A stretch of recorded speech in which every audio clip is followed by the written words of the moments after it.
కామత్గిరిలో 5 కిలోమీటర్లు నడిచారు మీరు.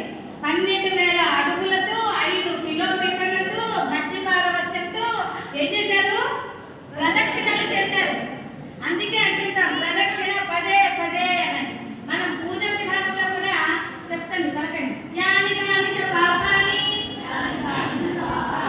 జన్మాంతర కృతాని చ ప్రదక్షిణ పదే పదే. చూడండి, యాని కాని చ పాపాని ఏంటది? కొన్ని కోట్ల జన్మల నుంచి మన లోపల పాములాగా చుట్టలు చుట్టలుగా చుట్టలు చుట్టలుగా చుట్టలు చుట్టలుగా అదంతా ఉండిపోయినటువంటి ఆ చుట్టుకొని ఉన్నటువంటి పాపాలన్నీ కూడా పరిహారం అయిపోతాయి. ఎప్పుడు? గిరి ప్రదక్షిణ చేయడం వల్ల. మనం గిరి ప్రదక్షిణ మీకు అందరికీ తెలుసు. ఎక్కడ చేస్తారు గిరి ప్రదక్షిణ? అరుణాచల గిరి ప్రదక్షిణ, ఇంకా సింహాచల గిరి ప్రదక్షిణ, గోవర్ధన గిరి ప్రదక్షిణ, యాదాద్రి ప్రదక్షిణ చేస్తాం. అలాగే కామద్గిరి ప్రదక్షిణ. చూసారా, భగవంతుడు కొన్ని కొన్ని దేవాలయానికి అపురూపంగా ఇస్తాడండి.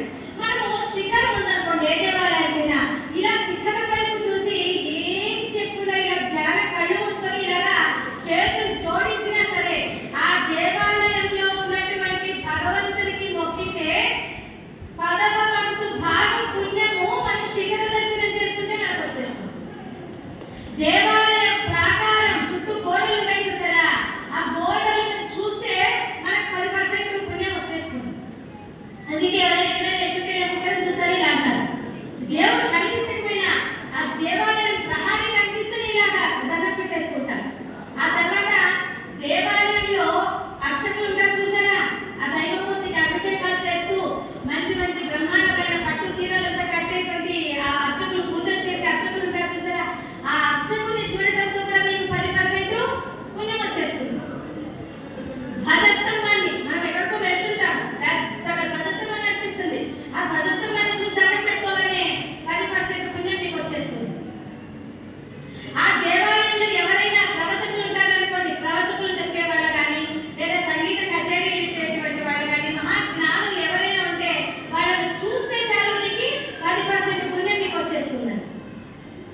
ఎంత పుణ్యం వచ్చేస్తుంది చెప్పండి? ఇప్పుడు శిఖర దర్శనంతో 10% పుణ్యము, ప్రహారీ చూసిన వల్ల 10% పుణ్యము, ధ్వజస్తంభం చూడటం వల్ల 10% పుణ్యము, ఆ దేవాలయ అర్చకులను చూడటం వల్ల 10% పుణ్యము, ప్రవచకులను జ్ఞానులను చూడటం వల్ల 10% పుణ్యం. ఇప్పుడు ఆ దేవాలయం నుంచి మీకు ఎంత వచ్చేసినట్టు పుణ్యం? చాలేమో మాకు 50 మార్కులు, మేము దేవాలయంలో పోమంటారా? ఫస్ట్ క్లాస్ మార్క్స్ రావు. ఫస్ట్ క్లాస్ మార్క్స్ రావాలంటే 60 మార్కులు పైన వస్తుంది కదయ్యా. కాబట్టి మనము వెళ్ళాలి, దేవాలయంలోకి వెళ్ళాలి, ఆ దేవీ దేవత విగ్రహాన్ని కనులారా సందర్శించాలి, ఆ ఘంటానాదాన్ని చెవులకు వినిపించుకోవాలి. అప్పుడు మనకు పుణ్యం వస్తుంది. ఇలాగా మనకు చూస్తే చాలు పుణ్యం వచ్చేది ఇప్పుడు నేను చెప్పింది. అలాగే వింటే చాలు పుణ్యం వచ్చేస్తుంది. ఏంటవి? రామాయణ, భారత, భాగవత, భగవద్గీతలు ఇవన్నీ కూడా ప్రవచనాలు. వింటే పుణ్యం వచ్చేస్తుంది. ఇంకా వింటే పుణ్యం వచ్చేది. భార్య మాట వింటే వస్తుంది. భార్య మాట వింటే పుణ్యం వస్తుంది.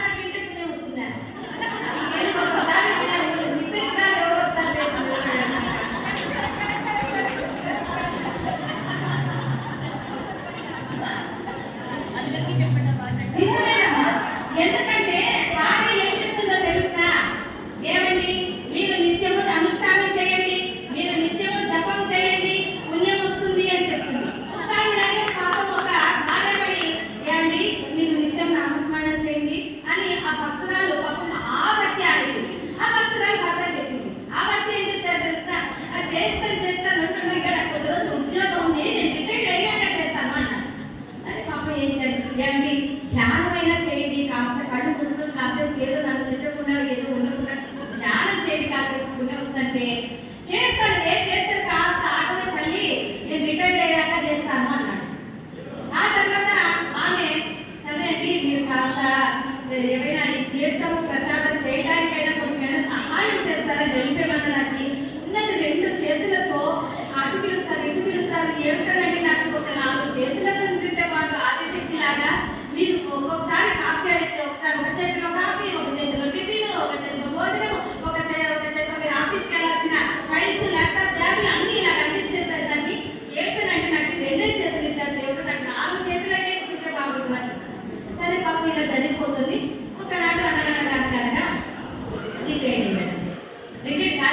రిటైర్ కాలేదు అనగనగా ఆయనకు ఒక దగ్గు వచ్చింది.